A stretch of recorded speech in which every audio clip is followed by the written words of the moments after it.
Bueno, vamos a desarrollar un ejemplo que me parece a mí que tiene un poquito mayor de complejidad que los que ustedes tienen en sus, en sus bancos de ejercicios y lo que se les pide que hagan en la guía.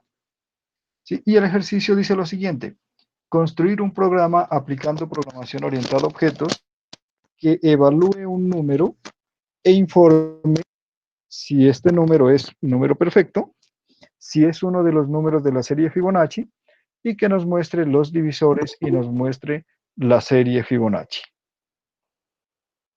Entonces, primero pues veamos qué es un número perfecto. Un número perfecto es aquel que la suma de los divisores menores al mismo número es igual al número. El primer número perfecto es el 6. Los divisores de 6, ¿cuáles son? 1, 2, 3 y 6. Pero como solo sumamos los números menores a él mismo, es decir, el 6 queda por fuera, ¿cierto? Vamos a sumar el 1, el 2 y el 3. Y eso nos da 6. Por lo tanto, 6 es un número perfecto, ¿sí? El que sigue en números perfectos es el 28, porque los divisores son 14, 7, 4, 2 y 1. Y si sumamos esos números, nos da 28. Entonces, el ejercicio que vamos a hacer, una parte es eh, averiguar si el número, cualquier número que estemos operando, es un número perfecto, ¿sí? Y la otra parte nos dice que si está en la serie Fibonacci. Entonces, veamos qué es la serie Fibonacci. La serie Fibonacci comienza con dos números que son constantes, que es el 0 y el 1. Y cada término se obtiene sumando los dos últimos. ¿Sí? Aquí, qué pena con ustedes, me faltó un 1, es 0 más 1 igual 1. Aquí van dos unos. Me comí un 1 al hacer la presentación. Sí, entonces 0, 1, 0 y 1, 1, luego 1 y 1 son 2, 2 y 1 son 3, 3 y 2 son 5, 5 y 3 son 8, 8 y 5 son 13, y así va generándose una serie sumando cada vez los dos números. ¿Sí? Como pueden ver, estos ejercicios necesitan aplicar estructuras de control, que es lo que estamos estudiando en este momento en el curso. Bien, pero este ejemplo lo vamos a hacer completo, con lo que a ustedes se les está pidiendo en el curso. Entonces, una vez que tenemos el problema, ¿cierto?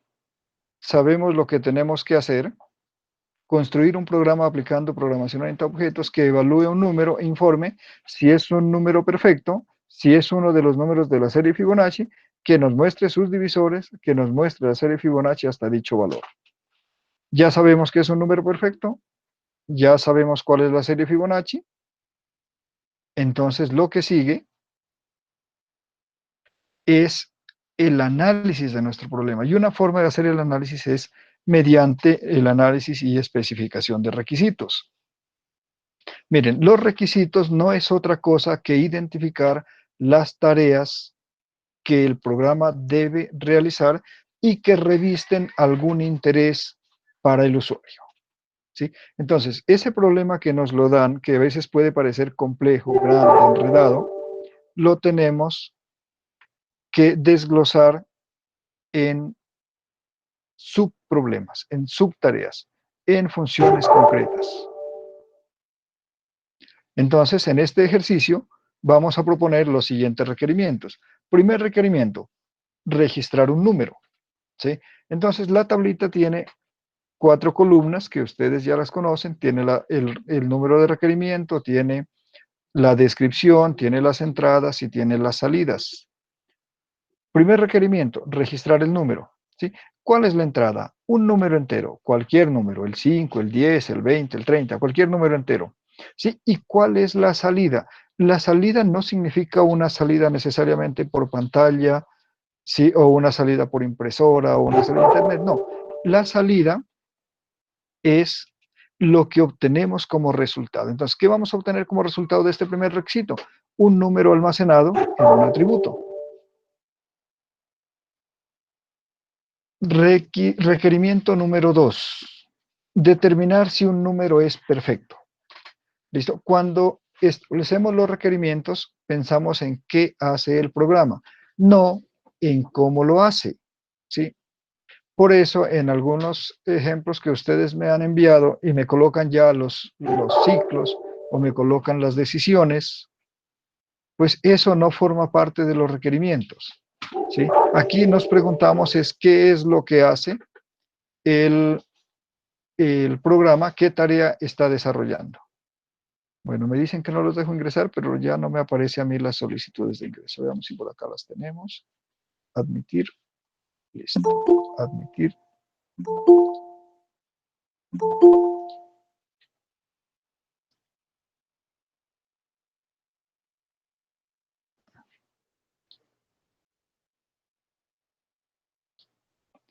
Veamos el requerimiento número 3. Determinar si el número está en la serie Fibonacci. Ya miramos que la serie es 0, 1, 1, 2, 3, 5, 8, 13, 21, 34 y sigue creciendo, ¿cierto? Entonces, si nuestro número forma parte de esa serie, ¿cuál es la entrada para cumplir este requerimiento? El número que hemos almacenado en un atributo que fue el resultado del requerimiento 1.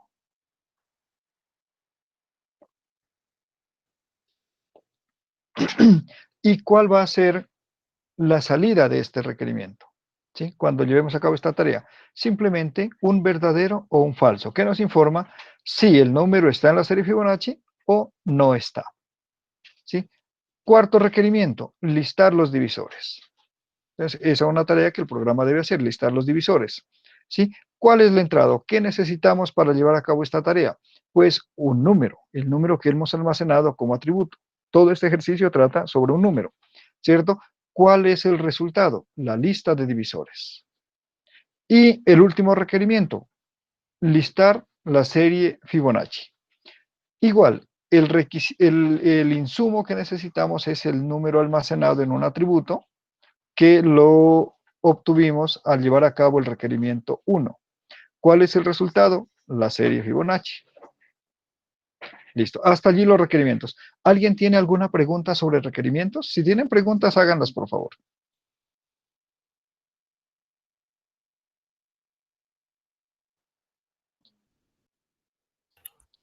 Hasta el momento está claro con base al ejercicio, profe. Muy bien. Si tienen alguna pregunta, me la formulan en cualquier momento. ¿Listo? Sí, de Bueno, acuerdo. continuamos con nuestra presentación por acá. Bien, entonces ya tenemos nuestro requerimiento, ¿sí?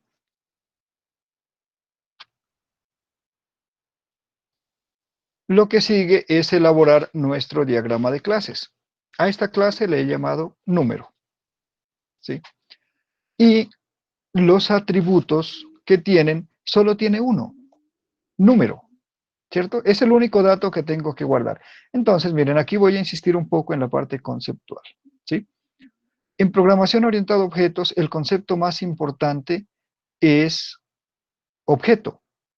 Pero resulta que para yo poder tener objetos, tengo que tener un molde para hacerlos. Y ese molde o ese esquema que me permite generar objetos se llama una clase. Entonces, ¿qué tiene una clase? Una clase tiene una abstracción de las características y el comportamiento relevante de un objeto. No tiene todas las características y no tiene todo el comportamiento, solo aquellos que nos interesan de acuerdo a lo que estamos tratando de solucionar. ¿Listo? Entonces, para este ejercicio, el atributo es número. Otra pista para saber uno qué es un atributo y qué no es un atributo en una clase, es que un atributo guarda un valor. Entonces, si yo tengo que guardar valores, yo tengo que definir atributos. ¿Sí? Si esos objetos con los que voy a trabajar necesitan ciertos valores, ciertos datos, yo tengo que definirles un atributo. ¿De acuerdo?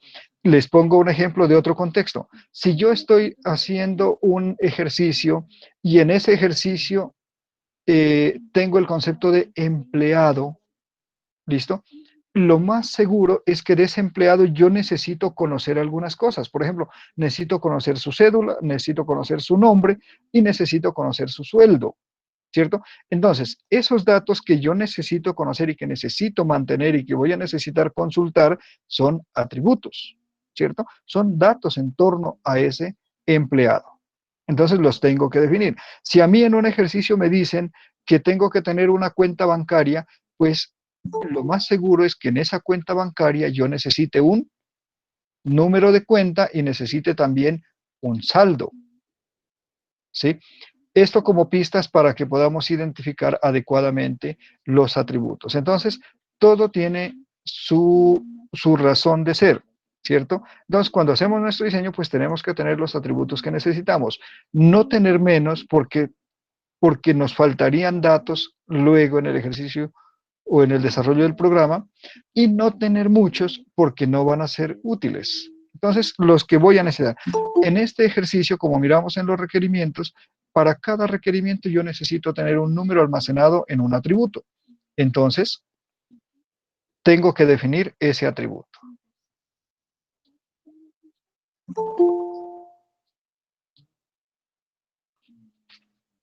Bueno.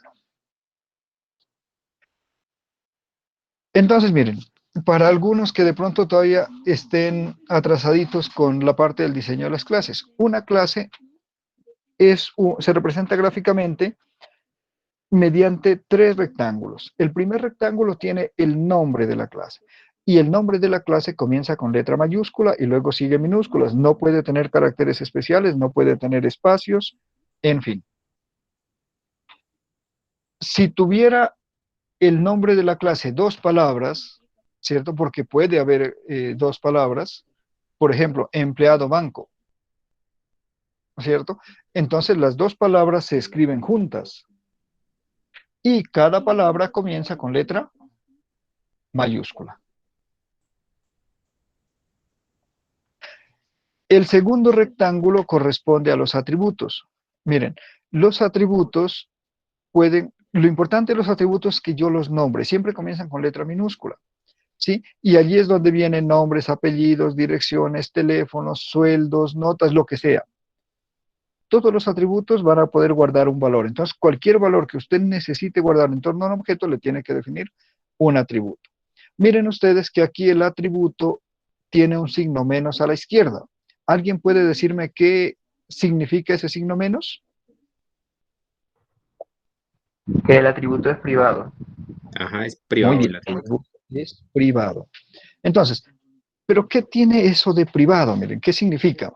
Resulta que en programación orientada a objetos existe una propiedad, un concepto, que es el concepto de encapsulado o encapsulación, o también se llama ocultamiento, ¿sí? Y consiste en que en programación orientada a objetos se pueden ocultar ciertas cosas. Entre otras, se ocultan los datos, se ocultan los valores. ¿Por qué se ocultan los valores? Por seguridad, ¿cierto? ¿Se imaginan que yo en este momento comenzara a preguntarles a cada uno de ustedes cuánto ganan mensualmente? Ustedes dirían, ese profesor está loco, ¿qué le interesa? ¿Cierto? ¿O qué tiene que ver ese dato con lo que estamos haciendo? Eso se llama ocultar información, ¿sí miran? Entonces, lo mismo hacemos en programación orientada a objetos. Un objeto va a prestar cierto servicio a otros objetos o a otros programas, pero esos programas no tienen por qué conocer toda la información del objeto ni conocer cómo está estructurado. Entonces, para eso se aplica el concepto de encapsulado. Entonces, se utiliza el encapsulado por seguridad, ¿cierto? Por seguridad de los datos. Entonces, nuestro objeto va a tener como mínimo dos partes, una parte pública y una parte privada. La parte privada solamente es asequible a los miembros del objeto, solo él sabe, ¿cierto? Así como nosotros sabemos ciertas cosas de nosotros y no las andamos revelando a nadie, así sucede con los objetos. Por eso los atributos son de tipo private, privado. ¿Listo? ¿Y por qué no públicos? Porque si fueran públicos, cualquiera externo, ajeno a la clase, podría tener acceso a esos datos, ¿cierto? Entonces, así como les pongo el ejemplo, ustedes no quieren que todo el mundo sepa cuánto ganan, ¿cierto? El objeto no quiere que todo el mundo sepa cuál es el número, a menos que lo pregunte y lo haga de buena manera. Bien, entonces, en el segundo rectángulo vamos a tener los atributos y es muy frecuente que sean de tipo privado, que estén con el signo menos a la izquierda. ¿Listo? Pasamos al tercero. Casi siempre el tercero es el que tiene más líneas, más grande, y es el que corresponde a los métodos u operaciones. Para empezar, miren que en los atributos le he colocado dos puntos in, ¿cierto? Porque estoy indicando que ese atributo es de tipo entero. Yo lo puedo colocar en inglés o utilizando un tipo de dato del lenguaje de programación, o lo puedo colocar en español. Yo puedo decir número entero o número real, ¿no?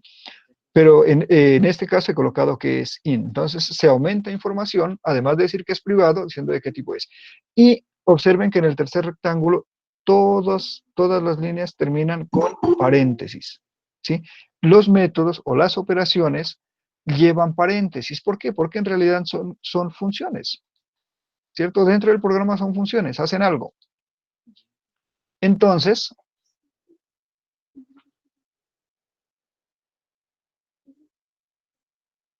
ese paréntesis significa que yo puedo invocar esos métodos, ¿cierto? Que puedo llamarlos. Bien, miren que los métodos están con signo más a la izquierda, significa que son públicos. Y una de las razones por las que definimos métodos es porque a través de los métodos nosotros tenemos control de lo que ocurre dentro del objeto. Entonces, si yo tengo, por ejemplo, un método getNúmero, significa que a través de ese método yo puedo conocer cuál es el número con el que estoy trabajando, ¿sí? No puedo ir directamente a ver el número, ¿sí? Pero a través de ese método yo puedo conocer el número. ¿Listo? Les doy otro ejemplo de por qué esto es privado y por qué lo otro es público, ¿sí?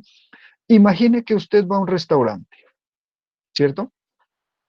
Entonces, el salón del restaurante donde están las mesas y donde hay meseros es la interfaz, ¿cierto? Esa es la parte pública. Cualquiera puede entrar y puede invocar un método. ¿Qué es un método? Pues invocar el método sería como decirle al mesero, por favor, tráigame tal plato, ¿cierto?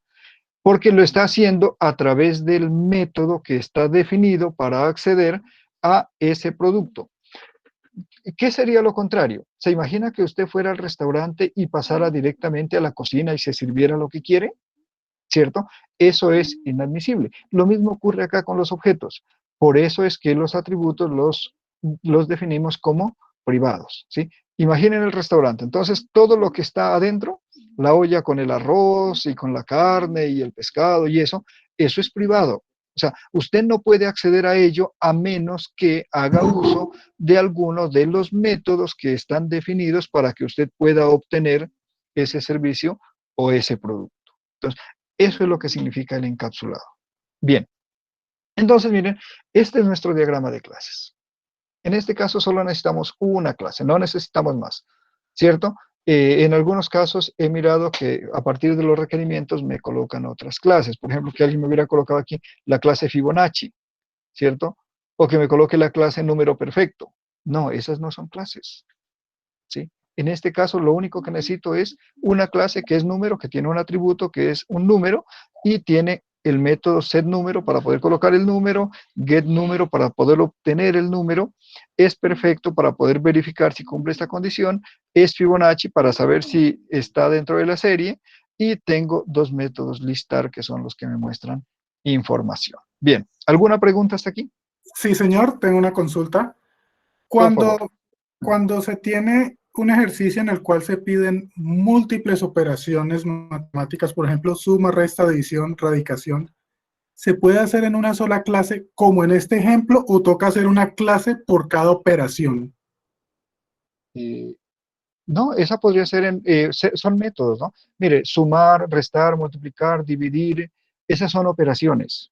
Las puedo colocar en una misma clase. Yo puedo colocar muchas operaciones en una misma clase porque estarían operando sobre los mismos valores. Los O, valores con los que opero serían los atributos. Y todas las operaciones que yo realizo con esos valores, con esos atributos, están en la misma clase, ¿sí? Por listo. ejemplo, si yo tuviera una clase calculadora, tendría operando 1 y operando 2, ¿cierto? Y luego tendría operaciones suma. ¿Qué hace la suma? Pues realiza la operación con el operando 1 y el operando 2. Resta, otra operación, multiplicar, otra operación, dividir, otra operación, porcentaje, otra operación, ¿cierto? Radicación, exponenciación. Puedo tener muchas operaciones sobre la misma clase y con los mismos datos. Entendido. Bien. Gracias. ¿Y alguien más tiene alguna pregunta? Con confianza.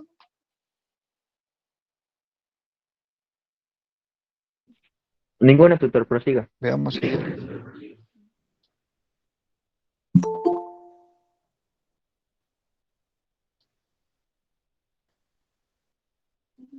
Bueno, Blanca se nos ha perdido una buena parte de la explicación.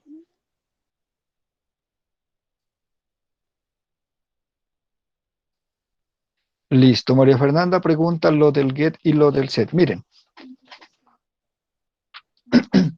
lo del get y lo del set son dos métodos muy comunes en programación orientada a objetos, y el set se utiliza para actualizar un valor de un atributo. ¿Listo? Como al atributo no se puede acceder directamente, ¿cierto? Porque está encapsulado, entonces, si desde fuera se quiere cambiar ese valor, se necesita un método. Yo podría llamarle, en este caso, al método, en vez de set, podría llamarle cambiar número, ¿cierto? O guardar número, o registrar número. Yo le he llamado set porque es muy común en programación orientada a objetos utilizar el set.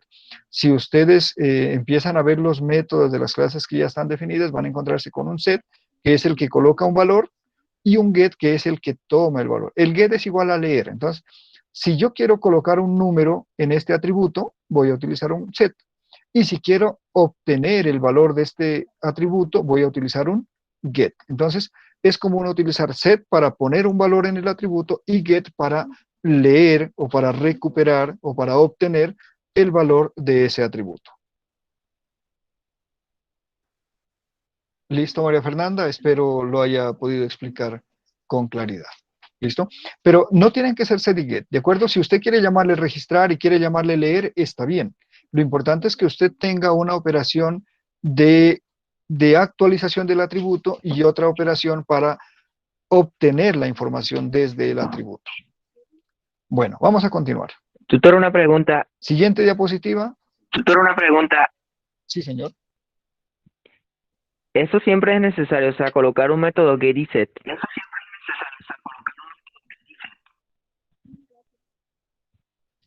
Sí, es necesario porque de lo contrario usted no podría colocar el valor al atributo. El único medio, aparte de un set, de un método para actualizar el atributo, sería el constructor, ¿sí? Pero porque yo a través del constructor puedo enviar un parámetro, pero el constructor solo se ejecuta una vez. Y si después de construir el objeto quiero cambiar el valor de un atributo, si no tengo un método, no lo puedo hacer. ¿Listo? Listo. Les voy a poner un ejemplo de lo que es un set y un get. Imagine que usted va y abre una cuenta bancaria. Cuando usted abre la cuenta bancaria, a usted le dicen, tiene que abrirla con 200.000 pesos. ¿Listo? Eso significa el parámetro del constructor. Entonces usted va a crear su cuenta y tiene que hacer un depósito inicial. ¿Sí? Eso es como mandar un parámetro al constructor para crear el objeto. Pero ¿qué pasa? Que usted después quiere aumentarle valor a esa cuenta, ¿cierto? Quiere hacer un depósito. Entonces, si usted quiere hacer un depósito y no hay forma de hacer depósitos, tendría que abrir otra cuenta y cada vez abrir otra cuenta. Y así no funciona. No puede abrir usted una cuenta cada vez que quiere depositar dinero en el banco, ¿verdad? Usted quiere depositarle a la misma cuenta que ya tiene. Entonces, para poder hacer esos depósitos, usted necesita un método set. En los bancos se llama consignación. ¿Listo? Entonces, el método set es como la analogía de lo que es consignar o depositar a una cuenta bancaria. Usted puede actualizar el valor. ¿Listo? Y el método get es cuando usted extrae desde esa cuenta bancaria. Entonces usted va a hacer un retiro. Para que usted pueda hacer un retiro necesita un método get. Si no tiene un método get, usted no va a poder sacar nada de esa cuenta bancaria. ¿Sí? Acá, si usted no tiene un método get, usted no va a poder conocer nada de lo que hay en ese objeto. ¿Cierto? Entiéndase que los métodos son los que permiten la comunicación con el exterior. Si no tengo métodos, internamente al objeto se conoce todo y se tiene acceso a todo, pero desde fuera no. Los métodos son para que el objeto pueda ser invocado, pueda comunicarse con él desde fuera. Muy bien. ¿Alguna otra pregunta?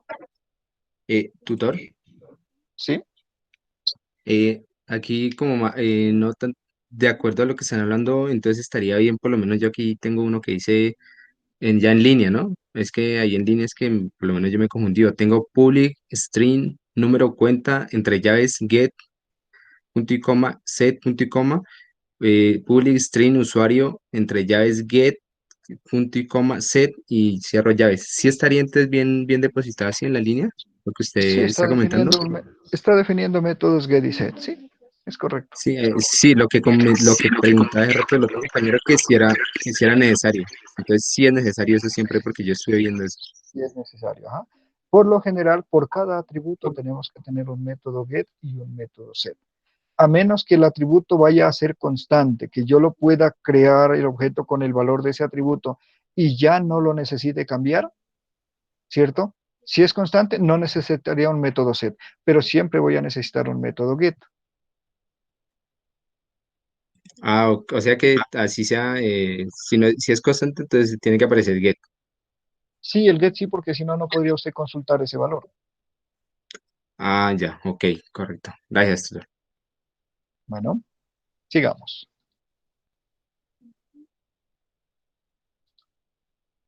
Ah, sigue programar, la parte que nos gusta. Listo, vamos a ver.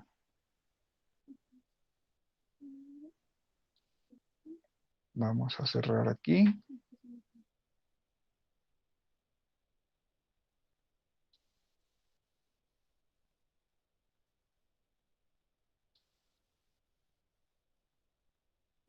Muy bien. Entonces, vamos a crear programas. Creo que esta parte la voy a pasar un poco más rápido porque ustedes ya han creado varios programas, ya no tienen problema con esto. ¿Listo? Entonces, miren, voy a archivo, nuevo, y aquí le doy proyecto. ¿Listo? Aquí, para quienes por alguna razón han tenido confusiones antes, asegúrense que diga C#. ¿Listo? Y acá escogemos una aplicación de consola. ¿Sí? Una aplicación de consola. Si está en inglés, deben traducirlo y que diga una aplicación de consola. ¿Listo? Acá vamos a ir a examinar para decidir dónde vamos a guardar nuestro, nuestro proyecto. ¿Listo? Cuando nosotros creamos un programa en Visual Studio, él nos crea un proyecto. Va a crearnos varios archivos asociados a ese proyecto. ¿Sí? No solo los que nosotros escribimos, sino que él crea otros archivos. Por eso es importante que cuando ustedes entregan el trabajo envíen la carpeta, no solo el archivo. Bien, entonces yo le voy a dar un nombre a esto. ¿Listo? Le voy a llamar número. ¿Sí? Número, nombre y está guardándose en documentos.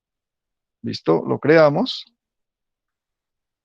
Y aquí nos aparece por defecto, ¿sí? El namespace, que es la carpeta en la cual estamos trabajando. Él nos coloca ya unas bibliotecas de las cuales vamos a obtener las funciones.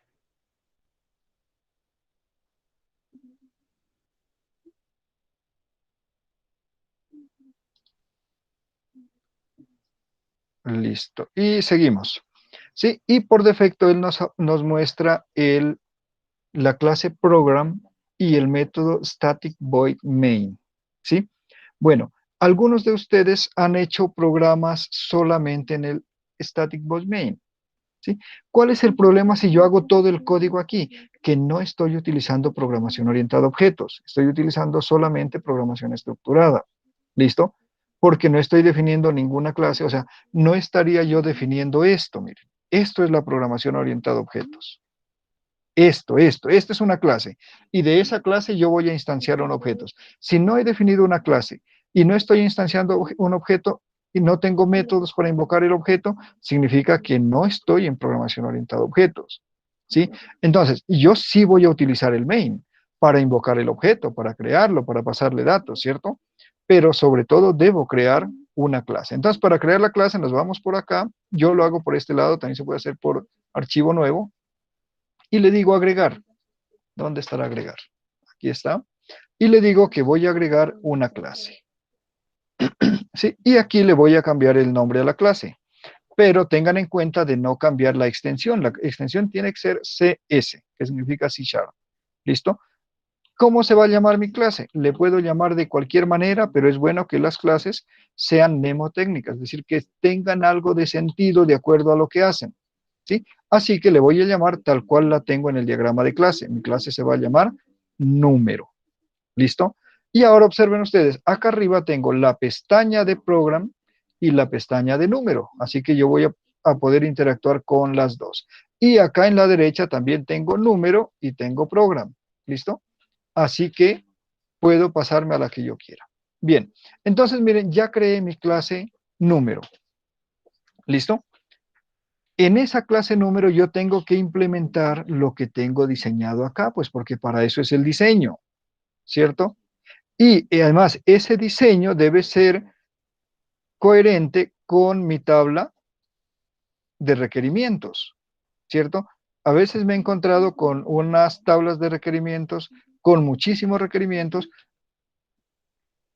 o con muy pocos y luego un diagrama de clases totalmente diferente. Y luego un programa, ¿cierto? Que nada que ver con lo anterior. No, esto es, miren, la tabla de requerimientos es el análisis, el diagrama de clases es el diseño y acá vamos a tener el programa. Entonces, ya tengo mi clase con su nombre. ¿Qué siguen? Los atributos, ¿cierto?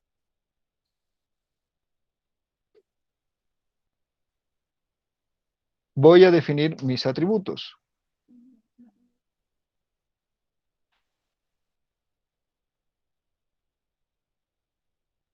¿Cuántos atributos dijimos que teníamos para esta clase? 1. 1. Y es de tipo privado y es de tipo entero y le vamos a llamar simplemente num. ¿Por qué le voy a poner num? Para no confundirlo con el nombre de la clase. ¿Listo? Los atributos siempre van con letra minúscula. Listo. Vamos a hacer el constructor. Constructor. ¿Será que alguien más quiere entrar?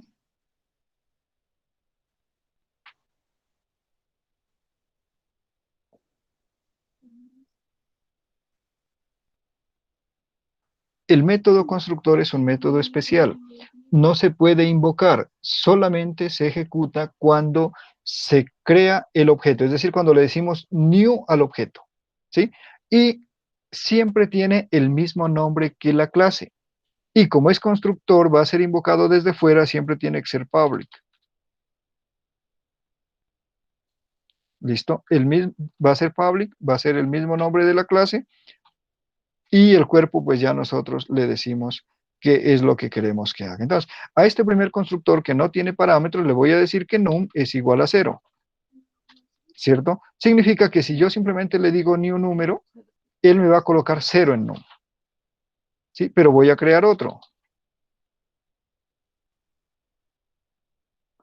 Y a este le voy a colocar un entero. ¿Sí? Significa que también puedo crearlo y darle de una vez el valor a número. Y le voy a decir que este es igual a n. ¿Listo? Perdón, aquí me faltó mi llave.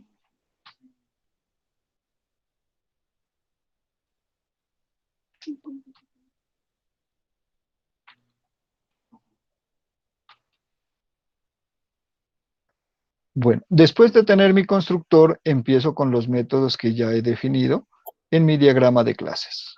Profe, por favor, antes de que prosiga, no entendí por qué puso público 2 veces número. Bien, eso es algo que se llama sobrecarga de métodos. Significa que tengo el mismo método y se puede ejecutar de dos maneras. El primero, ambos son método constructor. Esta parte, miren que entre paréntesis no tiene nada. Significa que cuando lo invoco, no voy a colocar nada entre paréntesis, ¿cierto? Y cuando yo no coloco nada entre paréntesis, el atributo va a tomar el valor de 0. Pero yo quiero que también pueda enviarle un valor, ¿cierto? Sí. Quiero poder enviarle un valor. Entonces, estoy creando otro constructor. Yo puedo crear los constructores que yo quiera y todos se van a llamar igual. ¿cierto? Y en este caso le estoy diciendo que cuando cree el constructor me acepte un número como parámetro.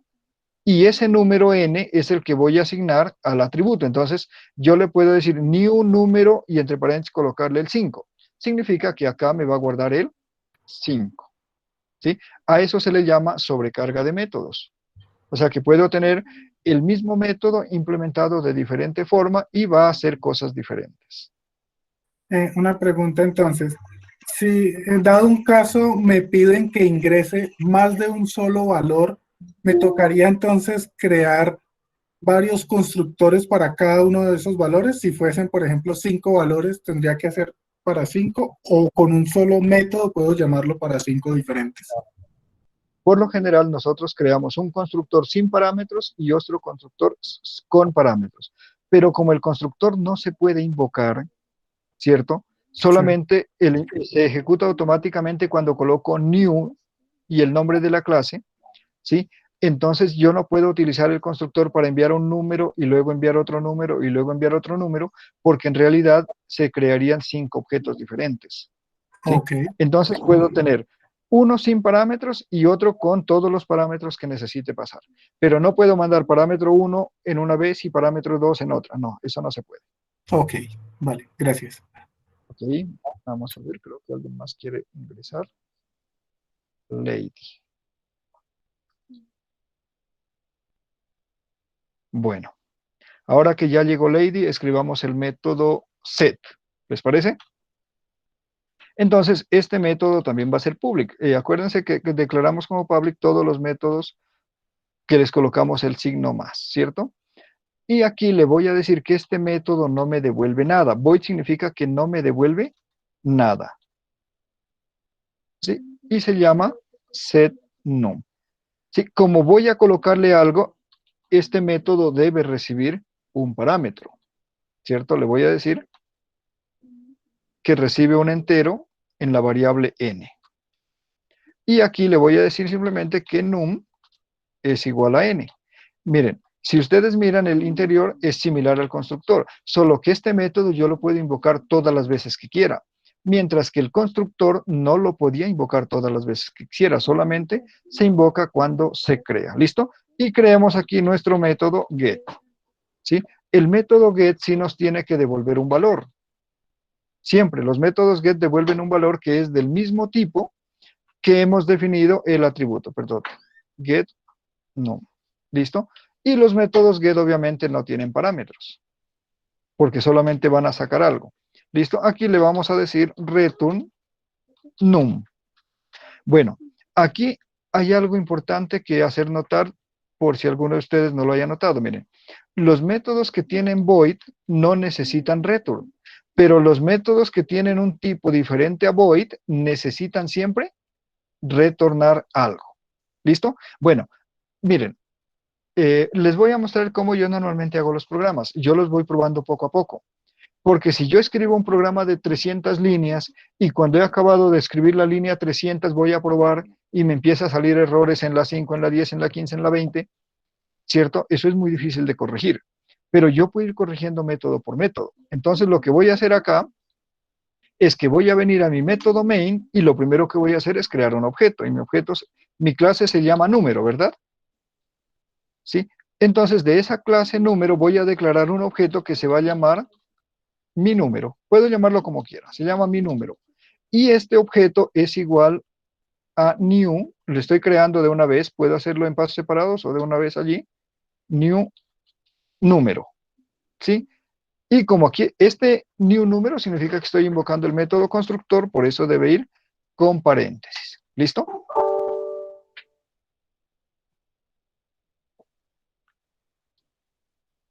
Perdón, ¿dónde tenía esto? Ah, bueno, esta vez no quería nadie ingresar. Bien, entonces miren, ya creé mi objeto. ¿Cómo? Tutor, una pregunta. ¿Sí? Una Pregunte. pregunta. El constructor que está invocando usted en ese momento es el que no tiene parámetros. O sea, el que tiene num Es igual 0. correcto. Es correcto. ¿Listo?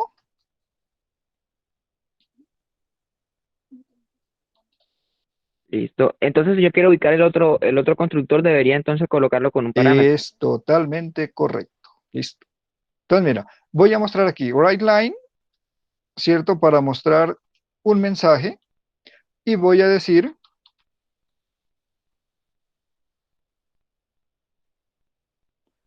mi número, así se llama el objeto, punto get num, ¿cierto? Miren, estoy invocando el método leer número, ¿sí? Y para poder tener tiempo de mirarlo, pues voy a colocar una pausa, ¿cierto?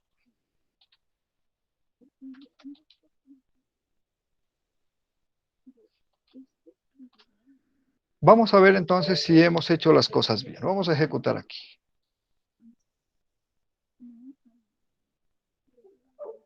¿Alcanzan a mirar ustedes que dice el número es 0?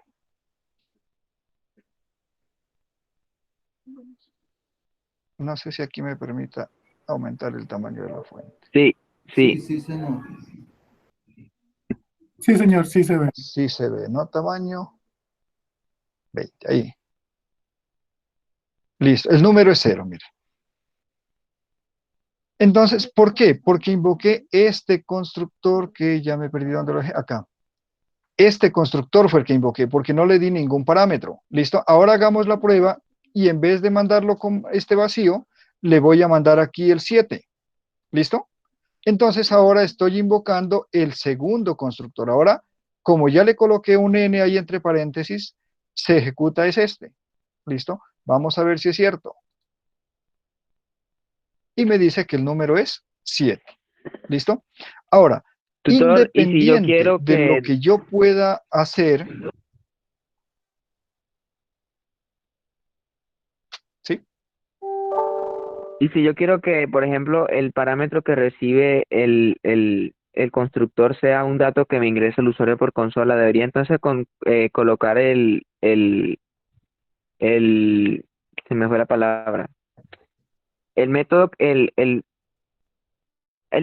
la línea que me permita que el código que el número que va a ingresar el usuario dentro de los dos paréntesis. Eso se podría, mire, pero esa no es una buena práctica de programación. Normalmente uno debe declarar las variables y los objetos al comenzar, ¿cierto? Y después se invocan. Entonces, si yo quiero colocarle un número que he leído por teclado, puedo colocarlo aquí en blanco para que no me coloque nada. Y luego acá voy a leer un número, ¿cierto? Voy a leer un número y ese número lo voy a enviar, ¿sí? Entonces acá Profe, una pregunta. observen, voy a leer un número y lo voy a enviar, ¿no?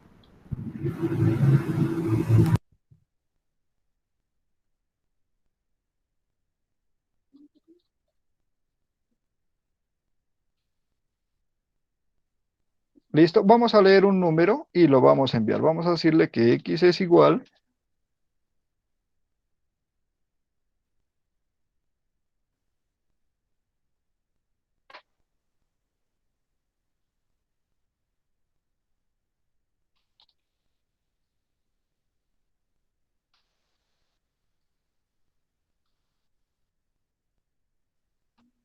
Listo, miren, en la variable x voy a leer un número, ¿sí? Y ese número lo voy a pasar a mi número, que es el objeto, punto, a través del método setNum, ¿sí? Aquí le voy a decir que le envío la x. Listo. Y ahora voy a volver a colocar esta línea acá para que me muestre si lo he cambiado o no. Listo, verán. Entonces, lo primero que hice fue crear el objeto y le mandé el 7, ¿cierto? Y me va a mostrar ese 7, pero luego voy a leer un número por teclado y voy a cambiar ese número. Para eso tengo el método setNum. Listo, miren, ya me muestra el 7, con ese lo creé, pero ahora le voy a mandar el 45, ¿sí? Ahora me dice que el número es el 45. Entonces, para eso es que utilizo los métodos set, para yo poder cambiar los valores.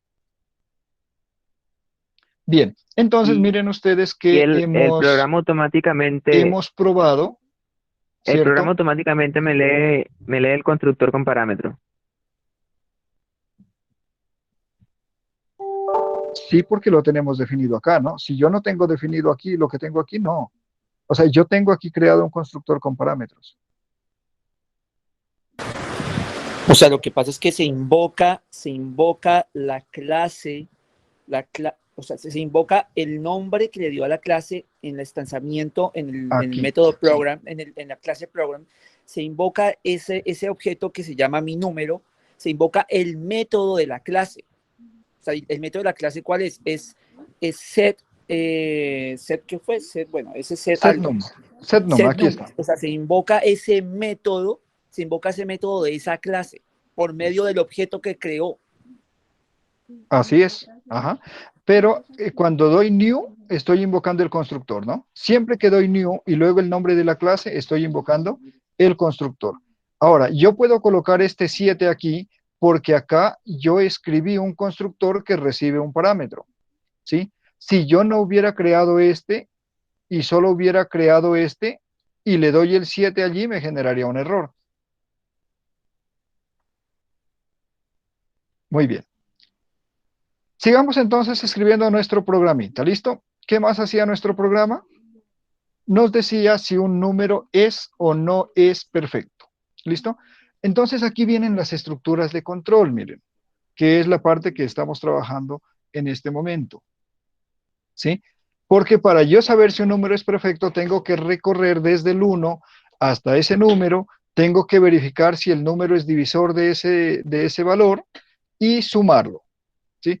Entonces voy a decir lo siguiente. Voy a declarar un método que es público y le voy a decir que es de tipo bool. ¿Qué valores admiten los tipos bool?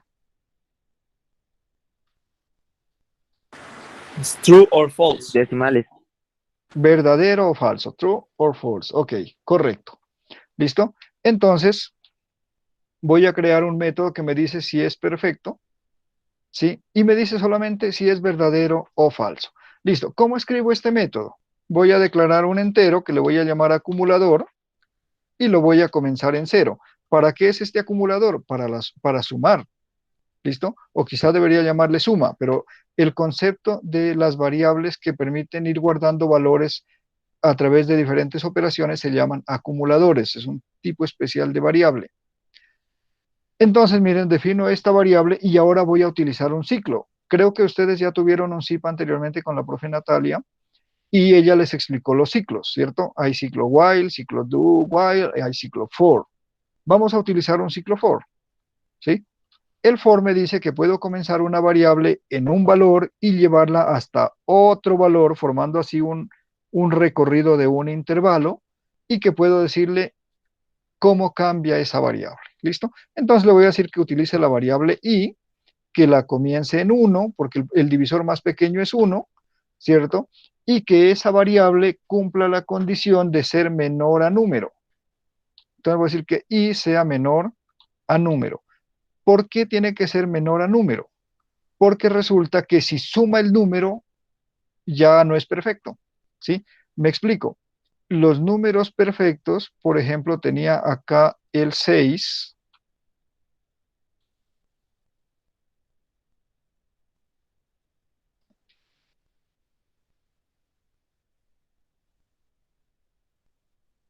Vamos a ver si me regresa esto o no.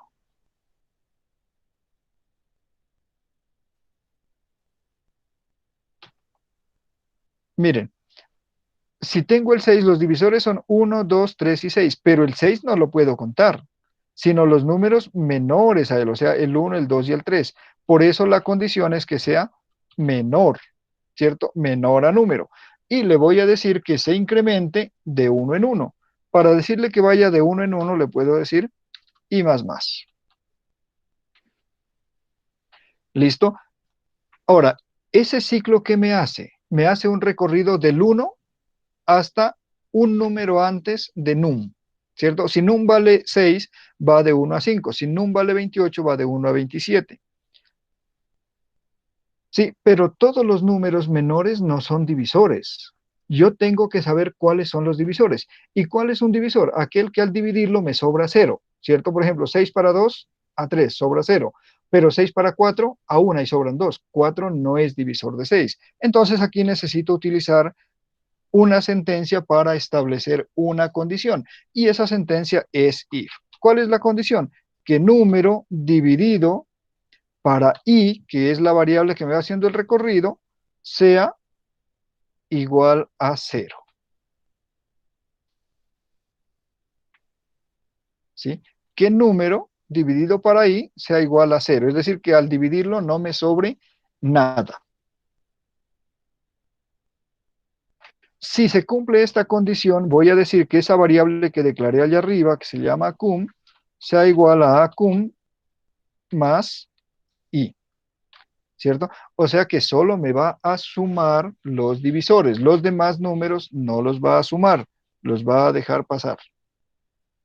Entonces, este ciclo con esa condición me va a hacer la suma de todos los divisores. Pero todavía no sé si el número es perfecto o no es perfecto, ¿cierto? Para saber si el número es perfecto, tengo que utilizar otra condición y voy a preguntar si ese acumulado es igual a num.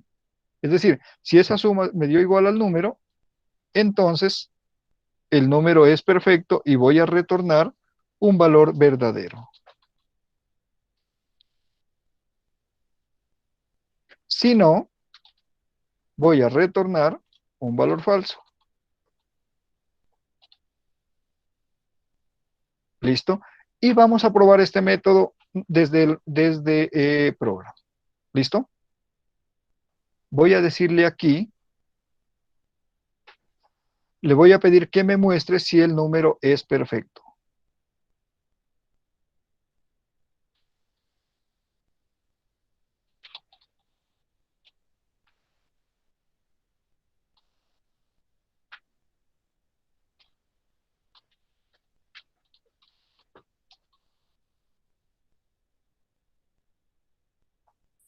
Voy a invocar el método. Mi número punto es perfecto. ¿Sí? Entonces, miren, voy a mostrar mi número, démosle un espacio aquí, mi número perfecto y el método me va a decir si es verdad o es falso.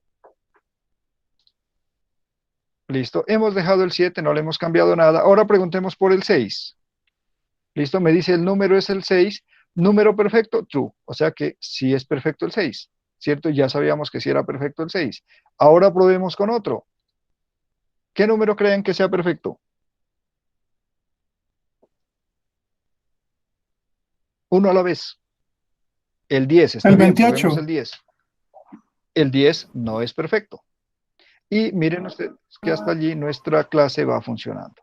¿Listo? Ahora veamos si el 28 es perfecto. ¿Listo? El número 28 es perfecto. Y así es. Bueno, volvemos a nuestro número y vamos a crear el siguiente método. ¿Listo? Y el siguiente método nos dice que debemos averiguar si un número pertenece a la serie Fibonacci.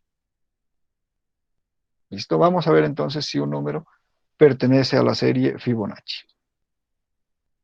Vamos a crear el método, vamos a decirle que es público, que es de tipo booleano,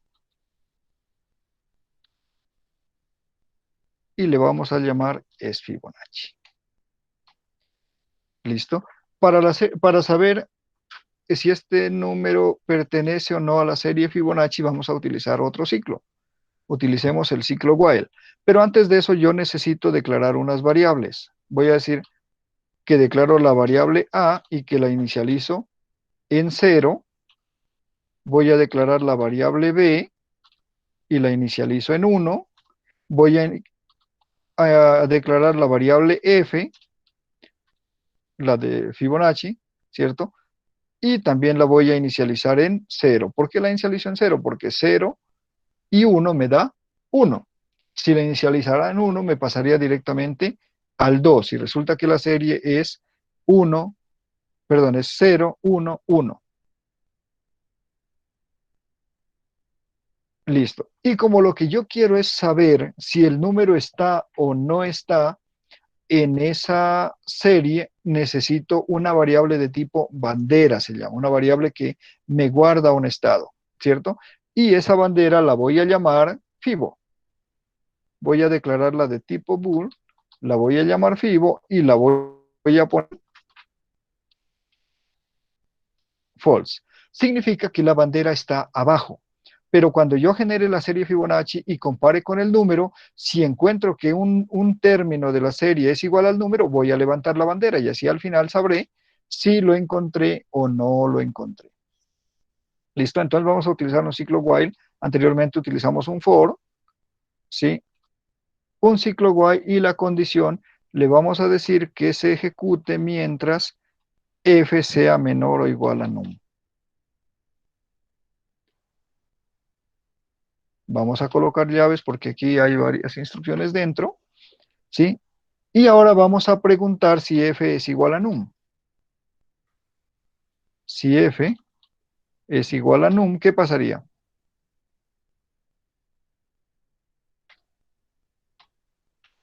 Que levantaríamos la bandera, ¿verdad? Entonces decimos que fibo es igual a true. Pero además podríamos allí terminar el ciclo. Break es una sentencia que se utiliza para terminar un ciclo, aunque no se haya cumplido la condición del ciclo. Esto se llama una terminación forzosa del ciclo. ¿Listo? Entonces, si ya encontró el número, ya ahí termina el ciclo. Pero de lo contrario, si no lo he encontrado, tenemos que actualizar las variables para que el ciclo se siga ejecutando. Entonces, vamos a decir que A es igual a B, que B es igual a F, ¿sí? Y que F es igual a A más B. ¿Qué es lo que hacemos aquí? ¿Qué hacemos? Que vamos intercalando los valores. Me regreso acá a la presentación para mostrarles. Listo. Dijimos que la serie Fibonacci comienza en 0, aquí me faltó un 1, 0, 1, 1, 2, 3, 5, 8 y 13. Entonces, miren, lo que pasa es que cada vez sumo los dos últimos, ¿cierto? Entonces, aquí para generar el siguiente voy a sumar el 8 y el 13. Digamos que la A es el 8, que la B es el 13. Y voy a sumar esas dos y me da 8 y 13, 21, ¿cierto? Pero luego tengo que repetir el ciclo. Entonces voy a decir que la A ya no esté en 8, sino que la A se mueve al 13, ¿cierto? La B ya no va a estar en el 13, sino que va a pasar al 21 y vuelvo a sumar. Eso es lo que estamos haciendo acá, miren. Entonces, A toma el valor de B, B toma el valor de F y F vuelve a sumar las dos, ¿sí?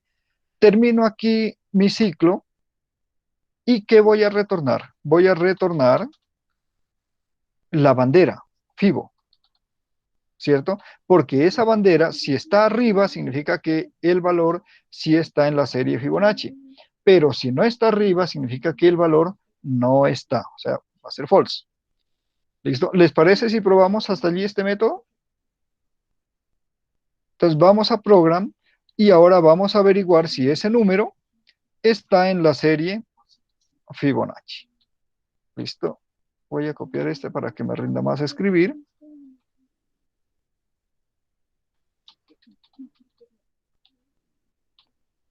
Y voy a invocar, ya no es perfecto, sino es Fibonacci.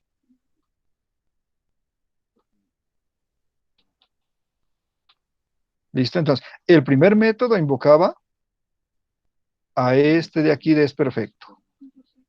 Ahora, además de ese, vamos a invocar este de acá que nos debe decir si es o no es Fibonacci. Listo. ¿Qué número quieren que entremos? A ver.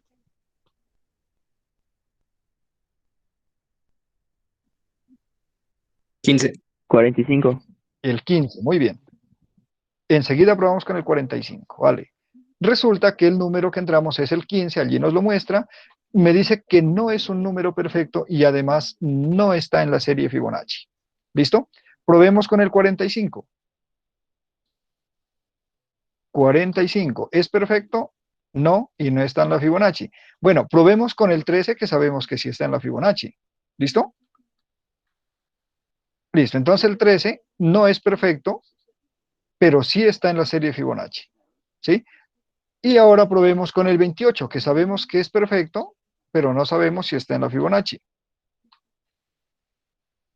¿Sí? Entonces, miren, los métodos están funcionando perfectamente. Nos están dando la información que queremos. Bueno, pero resulta que para que nosotros podamos verificar si realmente estos números están o no están en la serie, pues tenemos que generar la serie Fibonacci y que generar los divisores, ¿cierto?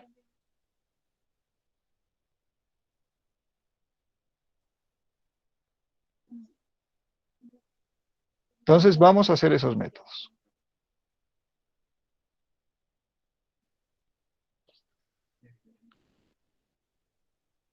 Listo. Vamos por acá y vamos a crear un método que nos permita listar los divisores. Así nosotros podemos sumar y saber si realmente es o no es perfecto.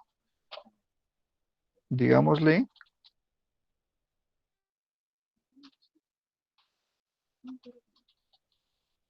listar divisores. ¿Listo? Este método es muy similar al de verificar si es un divisor o no. La diferencia es que en vez de ir acumulando para luego comprobar si eso no es, solamente nos muestra los divisores. ¿Cierto? Vamos a utilizar también un ciclo for, que es cuando es un recorrido desde 1 hasta cualquier número, lo mejor es utilizar un ciclo for. Entonces vamos a decir para un entero i que comienza en 1 y va a ir. Profe Aníbal, disculpe. Sí, señor. ¿Usted está grabando? ¿Esto se está grabando, profe?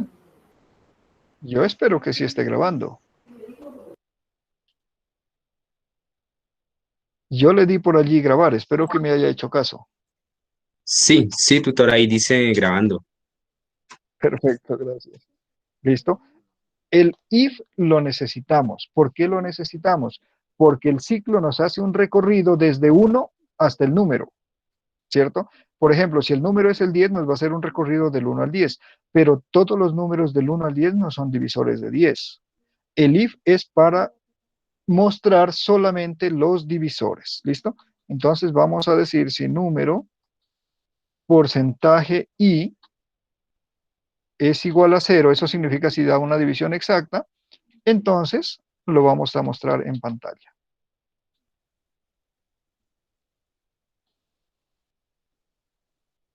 ¿Qué es lo que vamos a mostrar en pantalla? La variable i. ¿Listo? Entonces aquí tenemos listar divisores, un ciclo que nos recorre desde el 1 hasta el número y un if que nos condiciona de que el módulo de número para ese i sea igual a 0. Vamos a probarlo. ¿Listo? Entonces aquí le voy a decir simplemente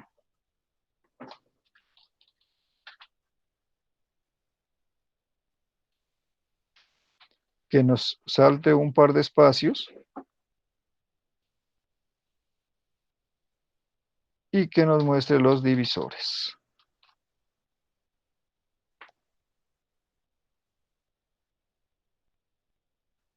Listo, allí solo estoy mostrando el mensaje, ¿no? Entonces ahora voy a decirle mi número, que es el objeto. ¿Sí? Miren que todo lo hago a través del objeto. Y aquí le voy a decir listar divisores. Siempre termino en punto y coma. Vamos a ver entonces. Número 6. ¿Listo? Me dice que sí es perfecto, me dice que no está en la serie Fibonacci y me muestra los divisores. Veamos si es cierto. Divisores de 6. ¿1 es divisor de 6? Sí. 2 es divisor de 6. Sí, correcto. 3 es divisor de 6 y 6 es divisor de 6. ¿Listo? Probemos con otro número. Sí. Probemos con el 15. Entonces, 15 no es perfecto, no está en la serie Fibonacci y los divisores son 1, 3, 5 y 15. Nuestro método está funcionando muy bien.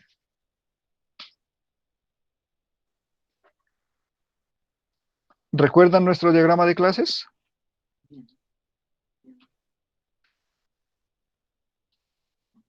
Sí, señor. ¿Qué método nos falta? Listar la serie Fibonacci. ¿Listo? Entonces vamos a escribirnos un método para listar la serie Fibonacci.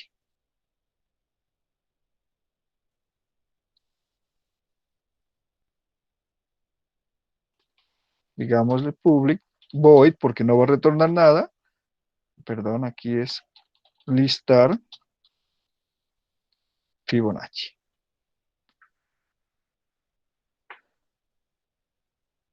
Muy bien.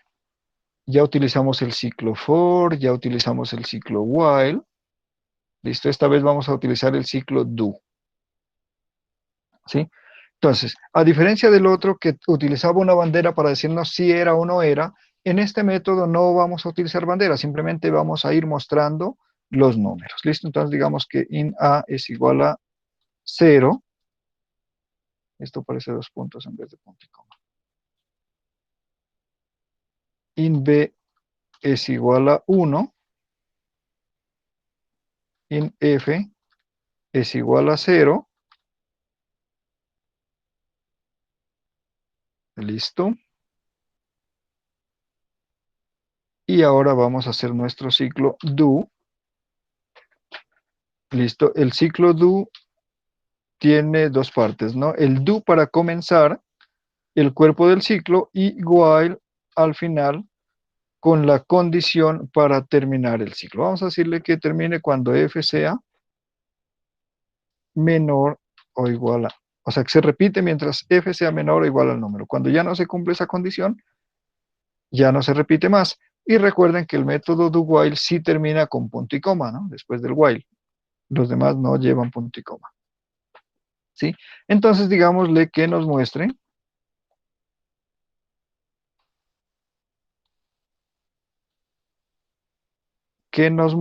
f. ¿Sí? Es todo lo que queremos, que nos muestre f, que es Fibonacci. Y luego que a sea igual a b, intercambia los valores, b es igual a f, y f es igual a más b. Eso es todo lo que tenemos que hacer.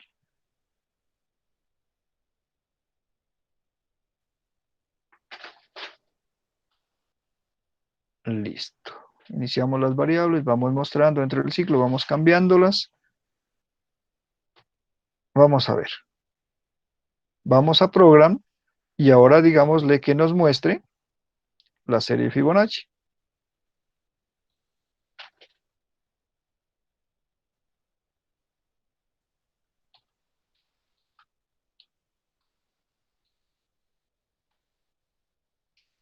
Listo.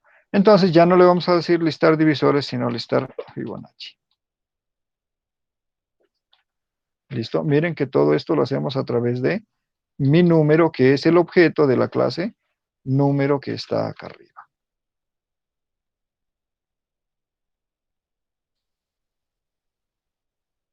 Entonces, ¿con qué número probamos? El 28. El 100. 28. Con el 13 que sí es Fibonacci. ¿Listo?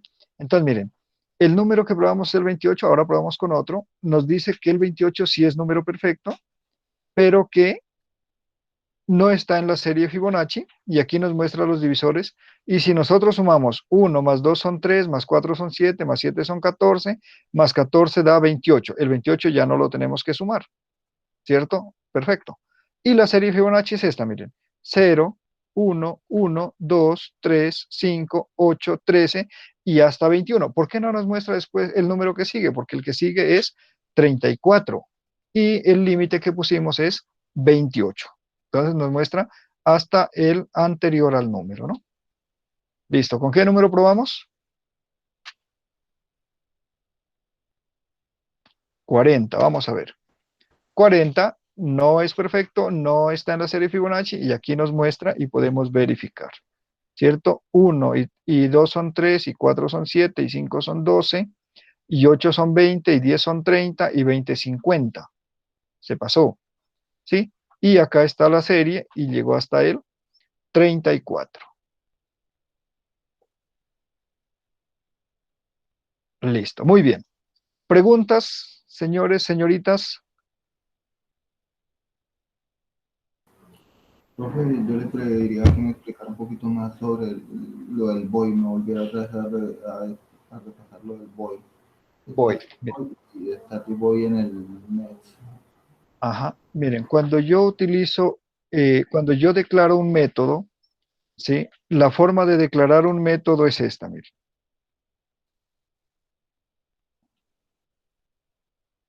¿Listo? Cuando yo voy a declarar un método, yo debo decir primero el acceso, o sea, si es público o privado, ¿sí? Entonces casi siempre van a ser public, ¿no? Porque no tiene mucho sentido que un método sea privado, o sea, si nadie lo puede llamar. Después de decir si es público o privado, yo debo decir el tipo de retorno, ¿de acuerdo? Y el tipo de retorno es un tipo de dato. Y luego el nombre del método. Entonces, yo puedo decir public, tipo de retorno int, o tipo de retorno float, o tipo de retorno bool, ¿cierto? O puedo decir void. Void significa que no retorna nada. Por ejemplo, este método que lista el Fibonacci no me retorna nada. Entonces es void. Pero este método que me dice si es Fibo es bool, porque me debe devolver un true o un false. ¿Listo? Y después del nombre del método viene la lista de parámetros. ¿Sí? La lista de parámetros, cada parámetro tiene que tener el tipo y el identificador del parámetro. ¿Sí? Entonces, ¿cómo es la lista de parámetros? Puede ser algo como esto, miren. In X, float Y, ¿cierto? Coma, bool Z, por decir algo. Entonces, la lista de parámetros es declaración de variables. El tipo, la variable, el tipo, la variable y así los que yo necesite. ¿Sí? Entonces, miren, esto es lo que nosotros podemos reemplazarlo. Aquí, en vez de decirle tipo retorno, puedo decirle int, ¿cierto?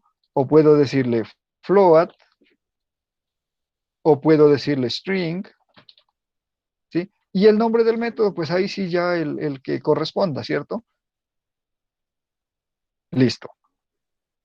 ¿Alguna otra pregunta? Sí, señor. Profe, yo tengo una pregunta general y dos puntuales. Vale. Entonces, la pregunta general es, ¿cómo yo puedo identificar en un ejercicio cuándo usar el for, el while o el do while? ¿Hay algún truco con el cual uno pueda identificar cuál va a ser la mejor práctica para emplear uno de esos tres en mi ejercicio?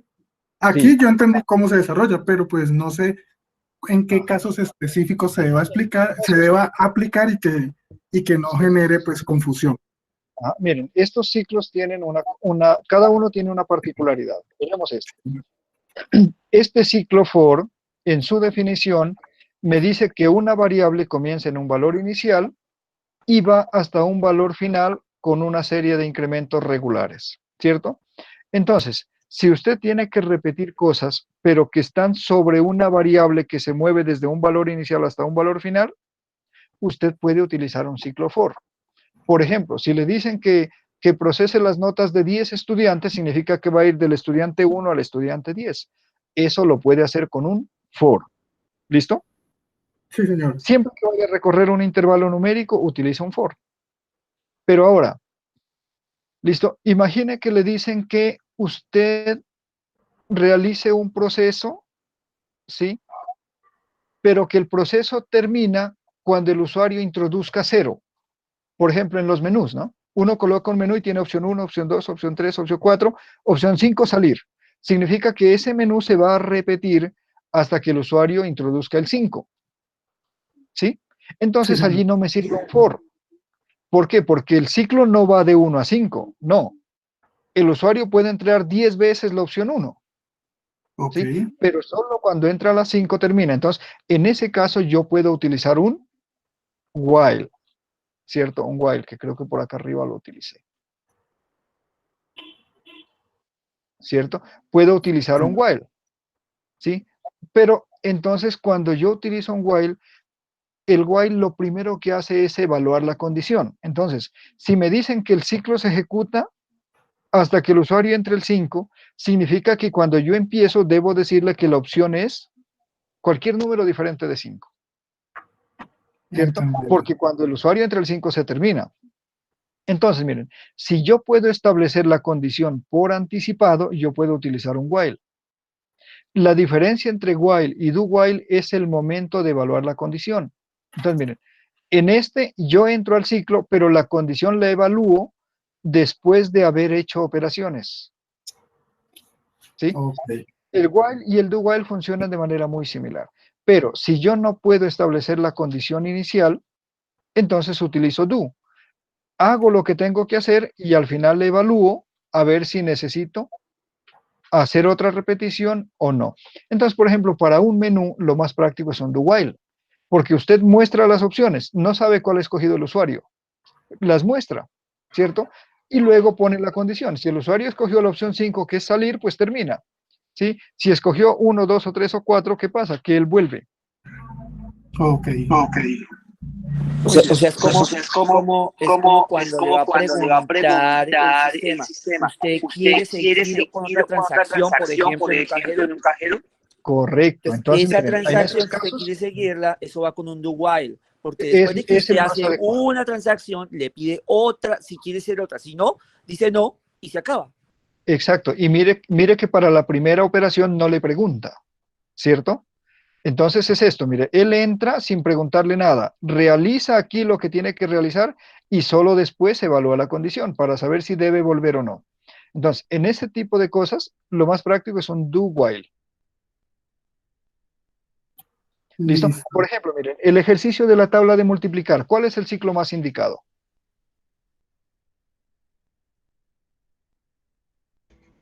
Puede ser un for. Correcto, un for, porque multiplica por 1, luego por 2, luego por 3, luego por 4 hasta 10. Es un for. ¿Listo? Pero en cualquier caso donde les diga, desea realizar otra operación, desea registrar otro artículo, desea calcular otro porcentaje, en esos casos o es while o es do while. El for no sirve en esos casos. Ok. ¿Sí? El while y el do while son muy similares, solamente varía de dónde usted evalúa la condición. Digamos que en el do while siempre se va a ejecutar al menos una vez, pero en el while, acá de primero, si no se cumple la condición la primera vez, pues no se ejecuta, o sea que podría no ejecutarse ni una sola vez. Bien, ¿alguna otra pregunta? Profe, Dale, compañero.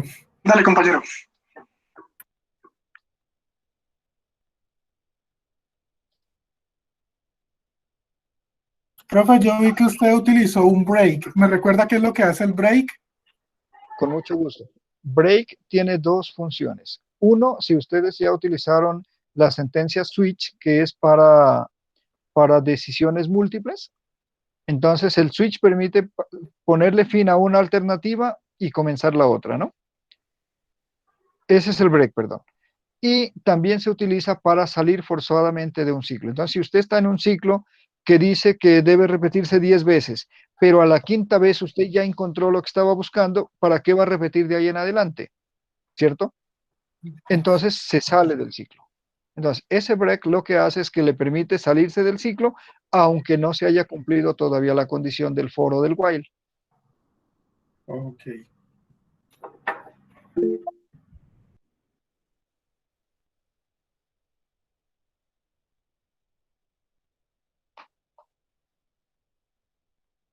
¿Cómo? Profe, tengo otra pregunta. Perdóname un segundito, le contesto a Paola. Dice, ¿cómo puedo evaluar que ciertos valores que pido desde for, o sea, automáticamente, cumplan cierta condición si no se tienen variables específicas asignadas para después imprimir cada valor? Uy, esa pregunta está como difícil. Bueno, miren, cuando ustedes tengan que validar, por ejemplo, les dice que el número entrado sea positivo, o que la nota esté entre 0 y 5, o que el sueldo sea válido si es más de 1 millón de pesos. Siempre que vayan a validar, eso se hace con while o con do while, pero no con for, ¿no? Las validaciones no se hacen con for.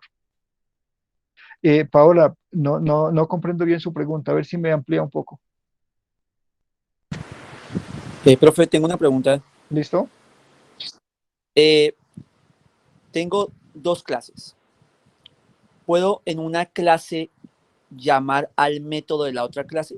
Sí, claro, No, eso es lo que hacemos en Program. Mire, no me refiero, pues que en el program usted utiliza es el static void, pero digamos que yo, no, se puede hacer desde cualquier método. ya, entiendo, perfecto. Sí, se puede Ok, hacer desde cualquier método. Ajá. ok. O sea, usted tiene que instanciar la clase, se instancia la clase y se llama el método, ¿cierto? Eso es. Correcto, Listo, correcto. Lo perfecto. que usted necesita es tener una instancia de la clase y a partir Ok, de esa instancia o de ese objeto usted llama el método. Así es. vale. Ay, pero estoy preocupado por la pregunta de Paola que creo que no le he podido dar respuesta. Paola, a mí me late que usted necesita hacer un ciclo y dentro de ese ciclo necesita leer valores y esos valores validarlos. En ese caso tendría ciclos anidados. Usted puede tener un ciclo for, por ejemplo, para leer 20 números, pero luego un ciclo while para validar cada uno de esos números. Eso es perfectamente válido. Profe, Aníbal, ¿le puedo hacer una pregunta de mi tarea de abajo, de mi tarea? ¿Sí? Pues mira, si es de cómo soluciona tal cosa, eh, pues la idea es que yo no les haga aquí los ejercicios de la guía, ¿no? Pero si es alguna cosa que no implique que le estoy desarrollando el ejercicio, sí, pregúnteme. Bueno, profe, eh, como es que no me acuerdo cómo colocarle una restricción a dicho conteo, que es una suma, pero entonces Ajá, necesito colocarle una restricción que no se pase de tal número, que no se pase. Entonces, ya. Me imagino que la restricción es a uno de los operadores de la suma,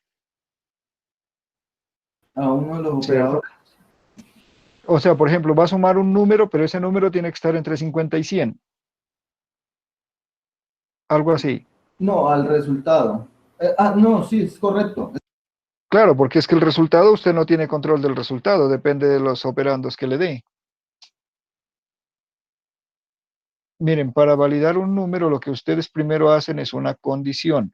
Entonces usted dice, por ejemplo, si número, lee el número y luego pregunta si ese número es menor a 100, por decir algo, ¿cierto? Si es menor a 100, pues cumple la condición, pero si no, no cumple la condición. Ahora, la cuestión cuando uno valida una entrada es que si no se cumple la condición, tiene que volver a leerla. Y para volver a leerla necesita un ciclo while. Entonces usted coloca un ciclo while, dentro de ese ciclo while lee y luego puede validar si quiere mostrar un mensaje con un if o de lo contrario simplemente el while. Voy a mostrarles. ¿Listo? Les voy a mostrar aquí para que tengan la referencia. Miren, aquí estoy leyendo un número, ¿sí? Le estoy diciendo entre un número y luego ese número lo voy a mandar a mi número.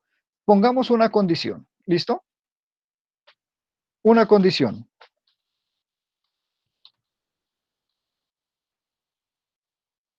El número entrado debe ser menor a 100, ¿listo? Entonces, ¿qué voy a hacer? Miren, voy a colocar aquí un do, ¿sí? Voy a mover esto que tengo aquí, acá. Entonces, allí me lee, ¿cierto? Pero acá le voy a poner una condición. Y le voy a decir que si ese número, listo, voy a decir que el número entrado debe ser menor a 100, mayor a 0 y menor a 100. ¿Les parece? Creo que ustedes tienen ejercicios parecidos a esos. Entonces, miren, ¿cómo hago para validar que ese número entrado sea entre 1 y 99? ¿Cierto? Entonces voy a decir que este ciclo me lo repita mientras X, ¿cierto? Sea menor, menor a 1, o puedo ponerlo como menor o igual a 0, ¿no? Menor o igual a 0. Si es menor o igual a 0, me tiene que leer porque dice que el número debe ser mayor a 0. ¿Listo? O ese número X sea mayor o igual a 100. ¿Sí? Entonces, si ese número es menor a 0 o es mayor a 100, él me lo tiene que volver a leer. Listo, le voy a dar el número 34. Perfecto, no hay problema. Listo, le voy a dar el número 105. Le voy a dar el 120. Listo, miren, él no pasa. Le voy a dar el -3. Él sigue leyendo hasta que le dé un número válido. El 79 sí es válido. ¿Listo? Y es primo además el 79. Entonces, esta es la forma como yo valido una entrada. Miren. Con un ciclo, en este caso lo hice con un do-while. Bueno, no tenía la intención de mostrarles esto, pero bien, vale, ya lo hice. ¿Alguna otra pregunta? Pero esa sentencia también se puede hacer con un if, ¿no? Ah, ya. El if sería en el caso de que yo necesite mostrarle el mensaje, introdujo un valor incorrecto. ¿Listo? Porque recuerde que el if sigue de largo, o sea, lo admite o no lo admite, pero sigue de largo. No me obliga a entrarlo de nuevo. Si yo quiero que lo lea hasta que lea un valor válido, tengo que utilizar un ciclo. Claro, claro. ¿Sí? Ahora yo podría dentro del ciclo utilizar un if, pero el if sería solamente como para mostrarle un mensaje.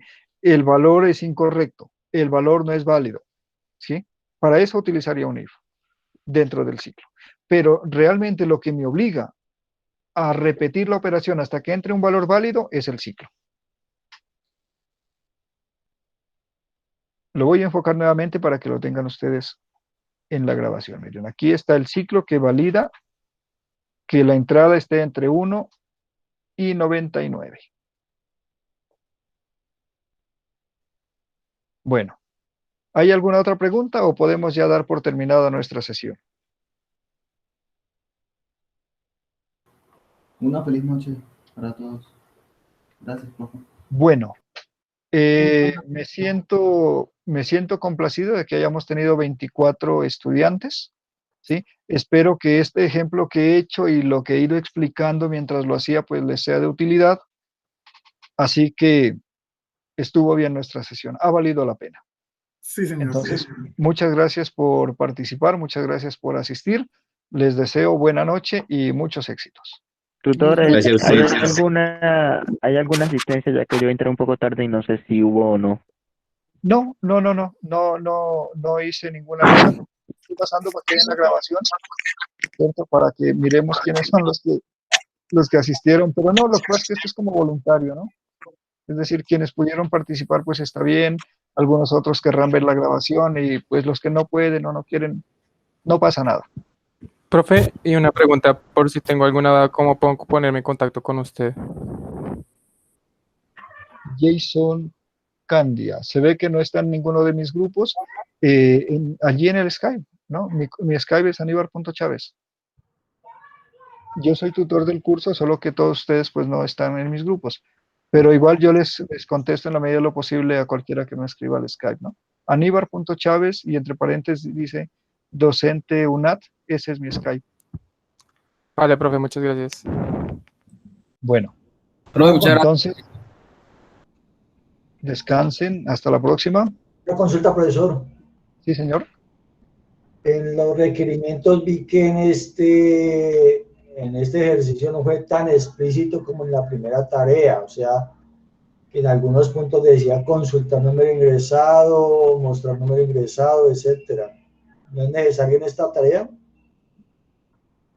Miren, la idea del requerimiento es que podamos listar las tareas o funciones que desarrolla el programa. ¿Listo? Lo importante es que usted describa las tareas que el programa va a realizar para cumplir con su propósito. ¿Sí? No necesita ser tan detallado como verificar si se cumple la condición de que el número sea mayor a 100. No, eso no, porque el concepto de requerimiento es que un requerimiento es una tarea o una función que desarrolla el programa y que es de interés para un usuario. Entonces, los requerimientos van a estar relacionados con los métodos. ¿Sí? La idea es que para cada requerimiento tengamos un método. A veces ocurre que un mismo método responde a dos requerimientos, ¿cierto? Puede ocurrir, pero por lo general va a haber una relación 1 a 1 entre requerimientos y métodos. Yo creo que en este ejercicio que hicimos debe haber una, aunque no tuve como el control de ver que se cumplieran, incluso creo que tengo tal vez un poco más de métodos, ¿cierto? Pero teníamos el requerimiento de entrar el número y ahí tenemos un método set. Si teníamos el requerimiento de ver si es perfecto, ahí tenemos un método. Si teníamos el requerimiento de consultar el número, creo que ese no lo coloqué, pero tenemos un método get. Entonces, digamos así, miren, al menos las tareas más importantes que el programa desarrolla deben quedar plasmadas en los requerimientos.